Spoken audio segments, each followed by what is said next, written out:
We'll talk about all that later on and lots more, but we have to begin with the game yesterday. You mentioned it at the top of the show that you were there at Wembley. I was there. Best 0-0 you've ever seen? I think it has to be right up there with. It was just a fantastic. The speed of the game from it didn't really slow down hardly at all until we got to extra time.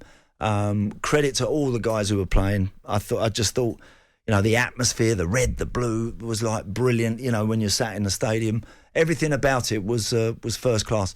Chelsea, I felt that Liverpool had the sort of better of it, really, but Chelsea looked really dangerous at times, had the best chances, and just couldn't take them. But it was compelling. It was a real gripping watch. It was that sort of game that it was. And looking at the fans around us, where we were commentating from, looking at the fans around us, they were like. They were almost exhausted with it as well. Do you know what I mean? They looked knackered. It was still going on at like 7:30. Yeah. And it started at 4:30. I was trying to work out how that happened with fantastic. a 90-minute game and 30 minutes of extra time, but it was. I think that only happens with teams from our league. Honestly, I really do. I don't cancel each other out. I don't think you can get a 0-0 with two Italian teams and it be anything like as exciting as that. No, you're totally right. It all came down to, of course, someone missing a penalty that I don't think should have even been on the pitch in the first place. What do you make of the Kepa for Mendy scenario? Oh man alive! I mean, again. Look, Tuchel is clearly a smart guy. He's got that one ridiculously wrong. You've taken off arguably your best player on the day. You've taken off a bigger, taller, more imposing man for someone that has saved a few penalties. Now, whether you want to play mind games in that scenario, because the actual logics of it, you have taken off a bigger guy, a guy that's playing unbelievably well for someone that's stone cold sat on the sideline. Yeah, he's been warming up. Yeah, he's been jumping up and down for 5 minutes. But don't tell me he's ready to and he's like Mendy was anticipating everything. I think part of being a goalie, you've got to be able to those guys that are unbeatable on their day.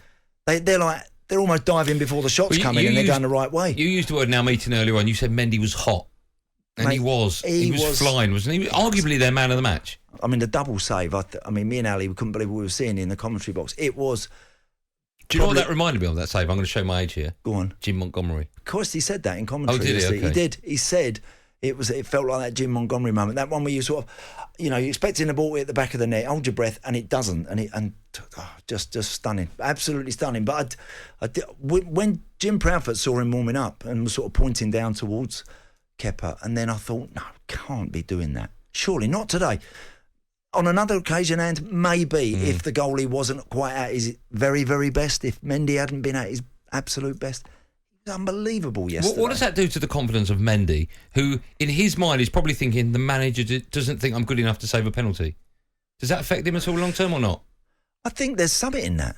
I do think there is actually something in that, because I don't believe Mendy for 1 minute would go home and think that Kepa is a better penalty saver than what he is. Records suggest he is, but he wouldn't feel that. No. So but it's just so it's taking the game into like a different sort of dimension really. Taking it into a different place. We're like trying to make it a perfect science.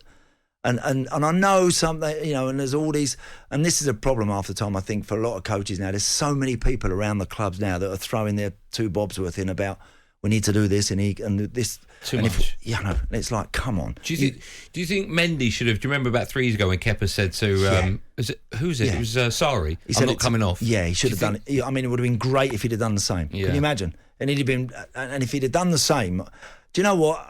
And we'll never know. I fancy Mendy, in the form he was in yesterday, would have saved, I think he'd have saved Konate's penalty. Listen, he might have dived the wrong way, but I'm just saying, I think he would have done better. Well, he couldn't have done worse, could he?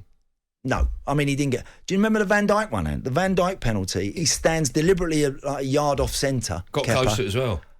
And Van Dijk still went that side, the narrow side, fizzed it past him, Now, I don't blame Kepa for all that, and the shot he has that goes over the bar, unfortunately, people have to miss them, and it's really unfortunate for him, but he shouldn't have been put on there yesterday, and I think Chelsea would have had a better chance if he'd left him on.